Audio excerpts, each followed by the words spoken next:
બાળ લગ્ન અટકાવો અને આ બાળ લગ્નના હિસાબે આવનાર પેઢી એક કુપોષિત પેઢી, એક તંદુરસ્ત પેઢીનું નિર્માણ નથી થતું અને એના મૂળમાં કોઈ જવા માટેનું કોઈ કારણ હોય તો તાલુકે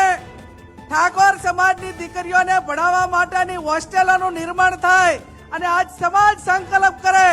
કે 12મા ધોરણ સુધી અમે દીકરીને ભણાવ્યા પછી દીકરીના પીળા હાથ કરાવશું અને 12મા સુધી ભણે એટલે એની ઉંમર 18 વર્ષ થઈ જાય, પણ એનાથી પહેલા આ હોસ્ટેલોનું નિર્માણ કરવું જરૂરી એટલા માટે છે કે ટેકનોલોજીના જમાનાને કારણે ક્યાંક ને ક્યાંક મા બાપ એ દીકરીને સુરક્ષિત રીતે ભણવા માટેની ક્યાંક ને ક્યાંક જગ્યા શોધે છે. એ જગ્યા પૂરેપૂરી મળી રહે એના માટે કરીને દરેક તાલુકાએ કન્યા હોસ્ટેલના નિર્માણ થાય. એ પણ આજના દિવસે આ આગેવાનોએ ને સમાજે એનો સંકલ્પ લેવાનો.